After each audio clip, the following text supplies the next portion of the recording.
I'm going to sign a presidential memorandum that directs the U.S. Treasury Secretary, Jack Lew, to create a new way for working Americans to start their own retirement savings that encourages Americans to begin to build a nest egg. And guess what? He signed it, but will America sign on to it? The president greenlighting a new government-run savings plan. They call it MyRA, letting workers put money into an account that, well, basically works like a savings bond. Gary K., this, of course, coming from a government that can't save even a penny. Yes, quite the irony. Yes, the government telling you, go ahead and save, but we're $17 trillion in debt. And go ahead, you only can buy bonds, which, by the way, creates more of our debt. I love the way it looks. But look, saving is good. I tell people in the public, save as much as you can. But we already have IRAs that, by the way, give you a choice. You can do whatever you want to do with it. What do you make of it, Charlie? Well, what's so dumb about this is that you already can do this already. I mean, you buy a treasury bond. I mean, so then why is the government getting involved? Well, this is a huge, stupid public relations ploy.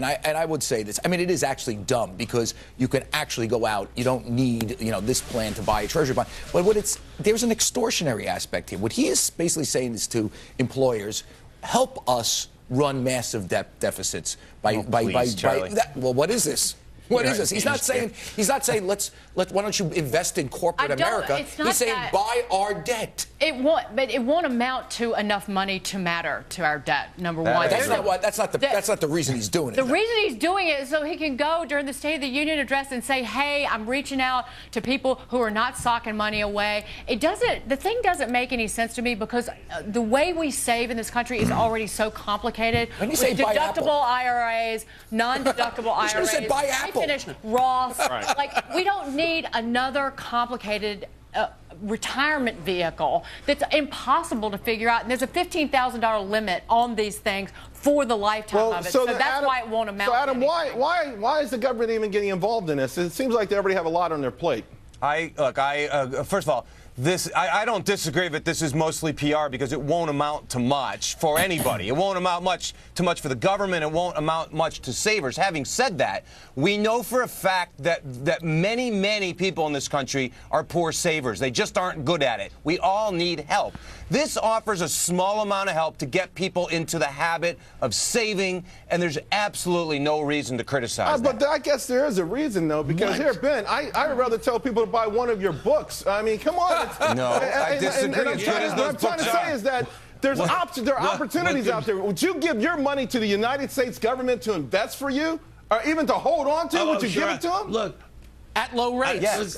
Charlie Gasparino noted it exactly. There already are treasury bonds for sale. There already are savings accounts. There already are money market funds. What is he talking about? No, but you're being Can you imagine what we're talking about? Out of this round thing that's going to make a wheel, that's going to make a wagon go around. I mean, there already are savings accounts.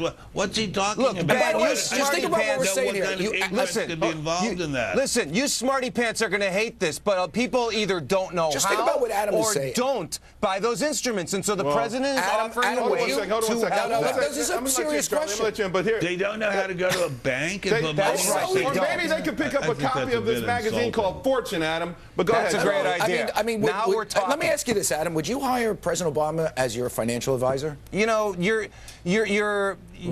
purposely clouding up that issue. Think about it. You're asking a president that can't run a healthcare website, a president who can't do anything financially, Let me answer your question. Is very low in the financial literacy level. Would I invest in a T-bill? I would, and I do. And he's telling people to do something like this. There are already... You're confusing that. There are already T-bills. There are already T-bills. There are already trillions of dollars in retirement accounts.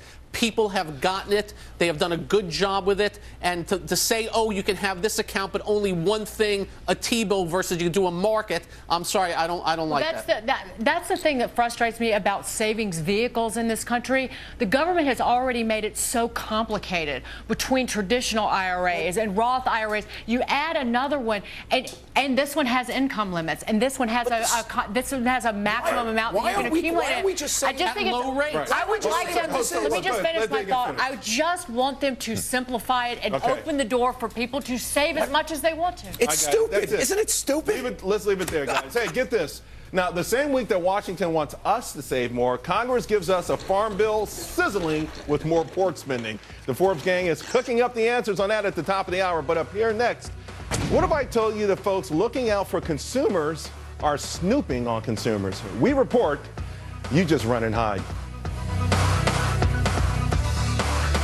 Psyching up for the Super Bowl. Who will come up?